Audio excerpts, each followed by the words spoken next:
欢迎来到新闻频道。当您订阅频道时，演员们会很高兴。谭松韵前嗓颤音引爆全网，小半暗恋文案为何戳中500万颗心？他说自己来不是要赢，是不怕输。舞台上穿着黑色斜肩长裙，长发垂肩，灯光落下来的时候，整个人安静得像一株水仙花。唱的是陈粒2016年的老歌《小半》。原曲的难度都知道，全是大跳的音和飘着的文青词。结果2026年6月19日晚，在浙江卫视天赐的声音期第2期播完24小时，他和王锃亮合唱的那段小半短视频播放量破了500万，谭松韵个人搜索量暴涨470%，比上期他自己唱的独舞片段还高2倍。台下杨丞琳仙鼓的掌，张靓颖现场夸他的音色。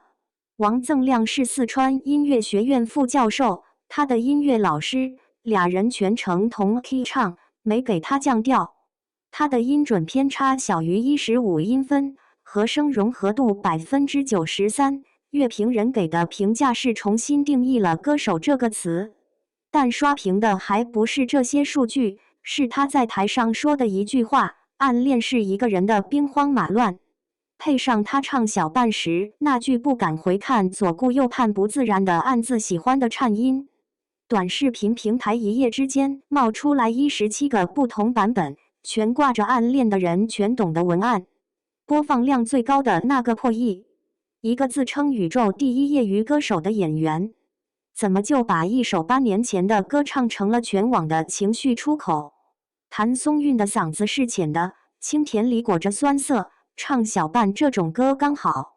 原曲讲的就是暗恋里想伸手又缩回去的拉扯感。陈粒写的时候用的都是试探说晚安纵容着喜欢的讨厌的这种拧巴词。谭松韵没按专业歌手那套处理，副歌一个人的兵荒马乱那句，他尾音有点飘，但飘的刚好。颤的那一下像是真在自己家里转圈念叨的姑娘，台下王锃亮在旁边拖着，没抢他的调。这就是他最狠的地方，把瑕疵当特色。专业歌手唱这种歌要控制音准、气息、共鸣，一套流程走完，情感可能就抹平了。谭松韵反着来，他用的是演员那套台词训练里攒下的共情力，角色揣摩里练出来的细节表现力，全搬到歌里来了。杨丞琳在节目里评价他的音色是自己很羡慕的类型，认为他是非常有个人特质的歌手。观众形容他的声音带着点甜甜的暖意，舒服的像裹着毛毯听歌。这种不使劲的温柔刚好卡在小半要的那个劲上，卑微、克制，但内心早已千军万马。王锃亮的助攻是另一个关键，他是四川音乐学院副教授，谭松韵的泸州老乡。彩排时谭松韵坦言，小半的小调和声极易被主旋律带偏，转调部分频频失误。王锃亮发挥音乐教学经验，主动提出全程唱女 key 帮他校准音高，逐句纠音，反复陪练。舞台上俩人采用男女同调演唱，全程在同一个音高基准上并行，放弃传统男女对唱的声部主次结构。王锃亮全程运用顺滑弱混声，唱出暗恋中不想放手的纠缠与撕裂感。谭松韵用清甜嗓音诠释释然之后的轻盈与温柔。这种设计像什么？像舞台上的倾听者，没有复杂的编曲，没有炫技的转音，就是钢琴陪着挥强的音效，一个在诉说，一个在陪伴。谭松韵后来在微博互动中说，王锃亮是他的音乐老师，对他100%信任。这种信任感直接反映在舞台上，他知道自己的声音不会被盖过去，知道王锃亮会在他飘的时候拖一把，所以敢放开了唱那些细碎的情绪。第二段主歌还有个设计，谭松韵用四川话演绎纵容着、喜欢的、讨厌的等歌词，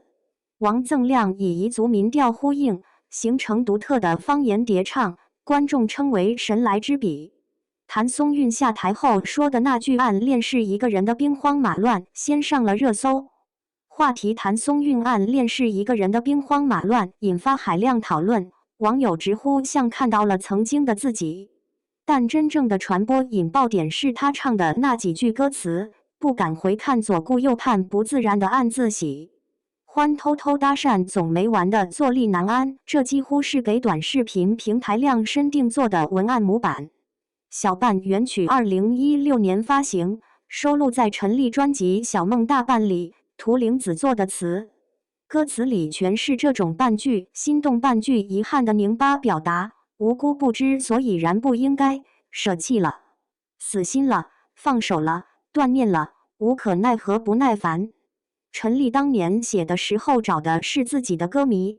他管他们叫演词人，说这种合作能让他对梦境光影的概念表达出来。8年后，谭松韵在台上把这种梦境光影唱成了具象化的情感记忆，每一句都像是从青春日记本里撕下来的便签。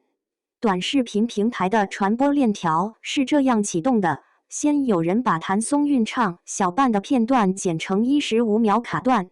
背景音是他那句不敢回看左顾右盼，画面配的是校园走廊、地铁站台、咖啡店窗边这种有故事感的空镜，文案就一句话，暗恋的人全懂。点赞破了万，转发里开始出现二创，有人把自己高中时偷拍的照片贴上去，有人录了一段对着镜头的欲言又止，有人干脆只放一张电影票根，配文攒了3年没敢送出去。到第2天早上，这种模板已经演化出10几个变体，有配上最好的我们耿耿于怀动画剪影的怀旧版，有加上四川话方言字幕的地狱版，有用彝族民调做背景音乐的融合版。谭松韵在舞台上唱到试探说晚安时，背景屏幕确实闪现了他当年在《最好的我们》中饰演的耿耿于怀的动画剪影，与2016年发行的小半形成时间呼应。这种设计被观众称为情怀彩蛋，直接点燃了剧粉的集体记忆。但传播最狠的还是那个情感代偿机制。刷到这些视频的人不是在欣赏表演，是在完成自我投射。谭松韵的颤音成了他们不敢发出的声音，王锃亮的拖衬成了他们渴望得到的回应。那句暗恋是一个人的兵荒马乱成了他们终于找到的形容词。评论区最高赞的一条是：我跟我前任分手那天就这样，他吼着说你别走，我蹲地上抠手机壳，谁也没接住谁的话。点赞12万，比很多专业乐评的切片播放量还高。从音乐表演到社交货币，小半的传播路径清晰的可怕。舞台输出情感样本，短视频平台提供表达模板，用户完成自我填充内容，实现病毒复制。谭松韵的声音在这个过程中被抽离成一种情绪滤镜，听歌的人用它来渲染自己的故事，发视频的人用它来标记自己的状态，最后整首歌变成了一种可在社交平台流通的表达特定情感状态的符号。谭松韵出道至今已为超过20部影视剧演唱 OST， 包括《青春无恙》《今夏我在等》，其中《青春无恙》至今仍被听众反复聆听。2025年底，他在北京举办个人音乐会，连唱20首歌。2026年4月，还在王立新南京演唱会上全开麦当嘉宾。他自嘲是宇宙第一业余歌手。但这只是高情商的降低预期，真正划水的人早就躲在镜头后面假唱了。而他彩排时低眉弓腰，与导演一帧帧复盘走位，每天对着镜子练习表情管理。上台前深呼吸，握拳给自己打气，最后一个音落下后提着裙摆小跑下台才敢笑。那种如释重负的表情，更像是教完卷的学生。这就是演员跨界唱歌的降维打击，他们不卖弄技巧，他们贩卖共情。谭松韵在解读小半时说，整首歌都在和自己较劲。这种对歌曲内核的深刻理解，来自他多年塑造角色的经验。最好的我们里把喜欢藏进口袋的耿耿亲爱的麻阳街里困在情感拉扯中的马小小。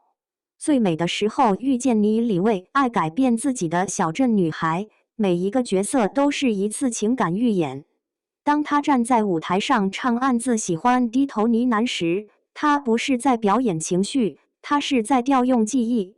当下听众的心理需求也变了。音综拼了这么多年高音和情怀。张靓颖在节目彩排时跟导演聊过音乐营养均衡论，说现在音综要么拼高音，要么拼情怀。的高音、叙事、情感、创意都沾点才叫不偏科。年轻受众要的早已不是单纯的技巧展示，